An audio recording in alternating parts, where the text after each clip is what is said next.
Haunted hotel.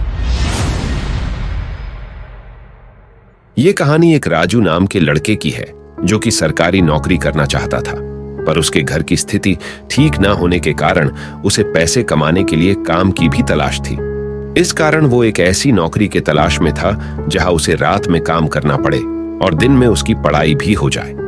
कुछ समय बाद राजू को एक होटल में सफाई करने का काम मिल गया, जो कि काम रात को करना था और राजू वहां रात में काम करने लगा और दिन में वो अपनी पढ़ाई भी कर लेता था। सब कुछ अच्छे से चल रहा था, पर एक रात राजू अपना काम खत्म करके आराम से बैठा था।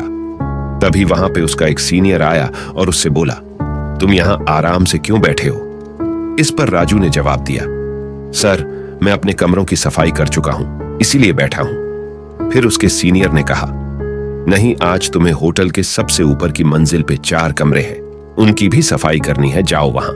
इतना बोल के उसका सीनियर वहां से चला गया। फिर राजू ने होटल के सबसे ऊपर की मंजिल के 3 कमरों की सफाई कर दी और अंत में जो चौथा कमरा बचा था वहां गया। वो बहुत ही आलीशान और बेहद खूबसूरत कमरा था। इतना खूबसूरत कमरा राजू देख के उसे देखता ही रह गया। अभी तक किसी ने भी राजू को इस कमरे की खूबसूरती के बारे में नहीं बताया। राजू ने थोड़ा ध्यान दिया तो उसने पाया कि यह कमरा तो पहले से ही साफ है, मगर फिर भी उसे वहां सफाई तो करनी ही थी। इसीलिए वो वहां की चीजों को बड़े आराम से साफ करके उसके अपने अपने जगह पे रखता जा रहा था। कुछ देर बाद राजू को ऐसा लगा उसके पीछे कोई खड़ा है। राजू ने पीछे मुड़ के देखा तो वहां कोई नहीं था। राजू ने सोचा, वैसे वो कई रातों से काम कर रहा है और दिन में सो नहीं पाता, वो शायद ऐसा इसलिए हो रहा है, और वो वापस अपने काम में लग गया। तभी अचानक उसे ऐसा लगा कि कोई उसके सामने से दौड़ के भागा है। राजू को अब डर लगने लगा और वो थोड़ी देर के लिए सहम सा गया और कुछ देर इधर उधर देखने के बाद उसने फिर से अपना काम चालू कर दिया ताकि वो जल्दी से अपना काम खत्म करके वहां से निकल जाए।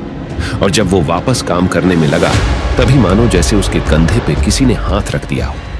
राजू घबरा के चिल्लाते हुए उस कमरे से भागने लगा।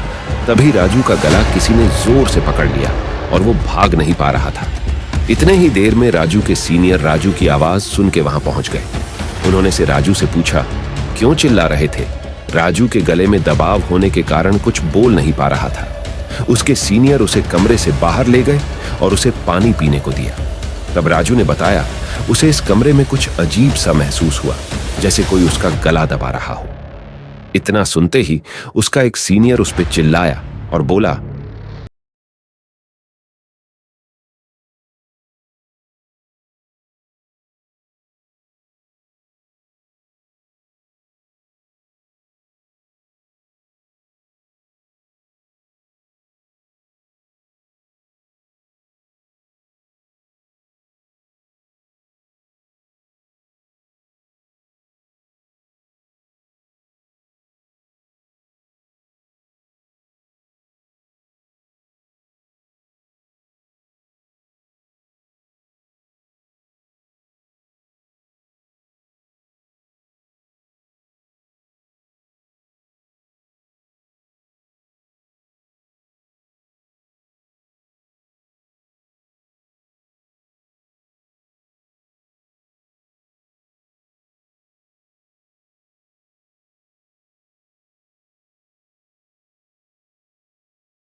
अगर ये कहानी आपको अच्छी लगी है तो इस चैनल को सब्सक्राइब करना बिल्कुल ना भूलें और साथ ही साथ हमारे इंस्टाग्राम और फेसबुक पेज को फॉलो करें ताकि हमारी वीडियो मिले सबसे पहले।